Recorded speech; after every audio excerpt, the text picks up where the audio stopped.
I got this book, right? It's called Why Black Americans Are Lazy. The Theory of Left Brain Logic Paralysis, written by Fahim Akunta. This man's come up with a theory about why we always need whites' help or white liberalism to get us, doing anything. We always need some help. We can't do it for ourselves. We always need help. So he's gone back to slavery, and he's seen that basically our logic and our reasoning faculties have been short-circuited, right? The left hemisphere of our brain is basically being cut out, so to speak, you know what I mean?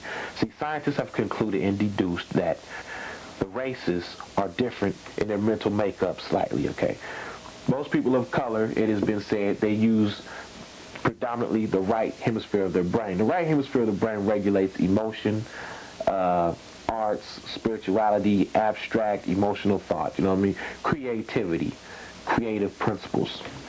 The left side is the analytical, mathematical, robotic, concrete, segregative thought processes, And the Caucasian is said to use mostly of that side of his brain. So already the black folks coming over from Africa are already using predominantly the right hemisphere of their brain, okay?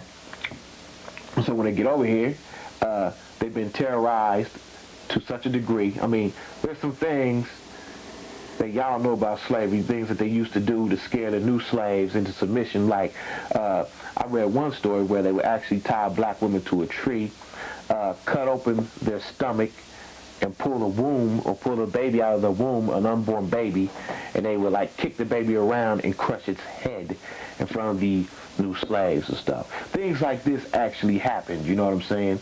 Terrorized them to the point, post-traumatic stress disorder, and just, the left side of the brain, the logic, the reasoning, the thinking, independent thought, no, can't have that, so it's been eliminated, and it's been passed down from generation to generation to what we have here today, a whole bunch of black folks running around, thinking they're European, you know what I'm saying? Totally assimilated into the whole, America thing, right? Well, he's concluded that, yes, we have no logic and reasoning faculties for the most part. That is why our community is so toe up. That's why we always have to have people help us. So let me go ahead and read some of this stuff, man. Don't get mad. I understand, yes, it's racial, it's controversial, but it's real, and y'all need to deal with it. Get a bite. Here we go. Throughout recorded history and even before, whites have sought to satisfy or compensate for their own inadequacies by claiming that blacks were inferior, while at the same time hypocritically going out of their way to create diabolical circumstances which would justify and quantify their claim of God-ordained superiority. During slavery, their claim of God-ordained superiority, during slavery, whites used the Bible to justify this claim. Then after hundreds of years of being kept illiterate, blacks inevitably learned to read the Bible for themselves. But whites stopped using the Bible. Instead, whites began using science in the form of Charles Darwin's survival of the fittest, animal theory, to claim that they were endowed and ordained by Mother Nature instead of God to dominate those who were too weak to resist. Ironically, blacks themselves incorrectly validate these white supremacist pronouncements by attributing their modern problems as a result of white racism and not the inability of blacks themselves to manipulate their environment into their favor, to be mammies and pappies unto themselves for a change instead of breastfeeding the world in their health and wealth. The problem with blacks' integrationist theory, which is mammyism, is that it falls into white supremacist trap by presupposing that blacks are forever in the need of white benevolence and that blacks cannot solve their own social problems without whites' alleged superior help. Please remember that this silly premise has been invalidated by the monumental yet purposely ignored epic success of Marcus Garvey in the early 1900s and the Honorable Elijah Muhammad in the 1960s and 1970s. Throughout history during their process of world domination, white people have told ridiculous lies. This pathological lying is typified by the tribes who lived in America before the white people invaded, who said the white man speak with forked tongue. Okay, yeah, y'all know what I'm talking about. White man speak with forked tongue, like Indians signed treaties with the European, and every treaty that white man went ahead and signed with the Indian, he broke. You know what I'm saying? So don't get mad at me, man. This is history. This is stuff that even your historical, professors agree with, okay? So don't get mad because a black man said it. I know how y'all roll, you know what I'm saying? Black people are not allowed to express themselves. Okay, so here we go. White men speak with forked tongue, yet the crime is that black Americans still believe in white lies after they have been exposed as myths, fables, contradictions, and etc. This fact alone accounts for why black Americans remain in a state of social and cultural paralysis. They refuse to acknowledge a lie as being a lie, thereby obviating their ignorance and obligating themselves to seek the truth, then adhering to the truth with the same conviction they held on to the lie.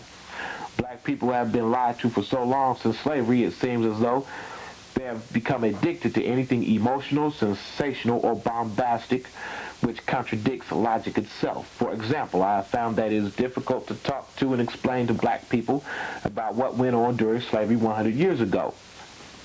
But check this out. Yet they enjoy hearing fantastic fairy tales about mythical and mystical people and places in the Bible. I often wondered why. When told about slavery, blacks will say, but that was a long time ago. Yet they do not dismiss the Bible as being a long time ago, and the Bible is over 2,000 years old. Up until writing this book, I often wondered why, over and over again, blacks have an apparent fascination with biblical fables and tales, but no equivalent interest in how they were systematically made into slaves. Many believe, just as slaves were taught to believe, that slavery was an act or will of God and therefore not worthy of scrutiny and criticism. Again, don't question God syndrome. Others are afraid of the suppressed emotions of grief and anger it may evoke. Nevertheless, it is an extreme act of laziness to deny 400 years of recent history and yet rationalize or romanticize that which supposedly happened over 2,000 years ago. The truth must be faced. Judging from this, as well as other empirical observations, I began to suspect and ultimately conclude that black Americans only want to hear and do sensational things that tickle their emotions, such as joking, gossiping, singing, dancing, and loud preaching, etc. While things that cultivate logic, discipline, and reasoning are dismissed like a vampire being shown a crucifix. There's an old saying which illustrates my point. If you want to hide something from a black man, put it in a book. Well, there we go, people. Yeah. Hey, I kind of like that theory, man, because it makes a lot of sense. You know, man, you go to church, man. You see, it's this big party going on, man. Hooping and hollering, singing and dancing, playing banjos, harps, or pianos, drums, whatever, you know what I'm saying? So I'm like, hey, come on, people. Hey, come on. For real, man. Why is it that we all just want to get a little party on, man, you know what I'm saying?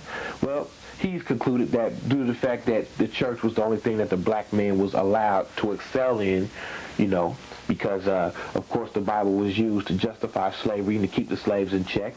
And the slave master basically said, we'll let them have their little church, let them have their little, shindigs. And basically at the church, they had fun, they partied, they sang, they danced, they frolicked, they did all that stuff in the church. And now, today, it seems like the only thing that the black folks can excel in are the same areas.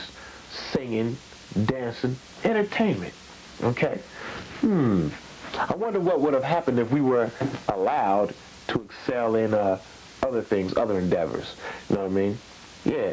Where are the black geologists and astrophysicists and philosophers and economic analysis and, come on, where are these black folks at? You know what I'm saying? Where they at? We've got some, but you don't never see them. They never get seen in the media, never get portrayed. But, there's not too many of us. You know what I mean? Because if it were many of us, we wouldn't be living like this, now would we? Not on the west side, so ain't no books on the west side, churches and liquor stores designed to keep your head all up in the clouds, not to see reality for what it is. All you want to do is forget your problems. You don't want to deal with your problems. Yeah, okay, so Big Mike gonna keep it real for you one time, man. I'm hurting feelings, I understand that, but see that too many people have been letting stuff slide, man. So what I just want to tell y'all is pick up a book, man, and educate yourself. Self-educate yourself, man. I want to tell you black folks out there, quit acting like buffoons, okay? Yeah, you know what I'm saying, man. Quit all that entertainment, all that yezzer balls and all that shucking and jiving. Quit that. And y'all quit bragging about how many brothers we got in sports. Big deal. Man, come on, man. Big deal, man. Well, we've got a lot of people in sports now. We taking over the NFL. Yeah, well, come on, man. You talk to me when we start getting all the coaching jobs, when we start, like, owning these damn teams, you know what I'm saying? All you can do is entertain massa. That's all you can do. Yeah. Keep it real for you, man. Yeah, we had... All of us catch hell from the same enemy. We're all in the same bag. Question, or religious question, if you will. If all these aspects of God exist on the earth, and there are negative aspects that exist on the earth, there are no negatives in God. Well, let's put it, well, if you take... There's diverse aspects, okay, but in our understanding of diversity, there is continuity, and that which we call negative or opposites are the other part of that which we call good, and without it, that which we call good could not exist. Then the question has to be revamped to this. If we have these aspects and they're opposed to each other, or they can be opposed to each other, is God playing with himself? Or is this some sort of... Remember, every interpretation we know, we gave. See, we've got to understand, Dr. Ben told us, God didn't create man, man created God. The discussion that we're holding around God and other things, well, let me explain that so that it takes on truth. What I'm saying is that the concepts that we call gods, we gave that to ourselves. The cause that exists, that caused us to be, of course, that is the almighty creating force, all right? We don't create that. But the descriptions we give to it, we create that because those descriptions come out of our understanding of the power as we perceive it. And what we do, we confuse our description of the great creator with the great creator itself. So to make it clear what I just said. And so I know sometimes I got to be careful when I make an immediate statement and give an explanation because you want people to know. And what we also need to understand that the documents, the books that we are reading, yes, they're divine documents because truth, justice, and righteousness and honesty went into creating the documents so that they would be a guide to the future ones. But remember who was the example of that demonstrated truth, justice, and righteousness? Us, period. Imbued with an enlightened understanding of the divine creation. But too often, we like to think we can know God. A mistake. God is not just what's here on earth. It is what is in our universe and all other universe unimaginable. And still at the same time the one. You can only name that which you can define. And you can only define that which you can find the parameters of. You understand? So Africans, all of the names that we had, Onkolonkolon, Mendelusi, Ptah, Aman, Olajimiri, none of those was the name of God. They was a descriptive term of our understanding of the ultimate nature of God as we perceived it. We got to be honest. You want power? You want to have a divine feeling? Then you got to be clearly honest.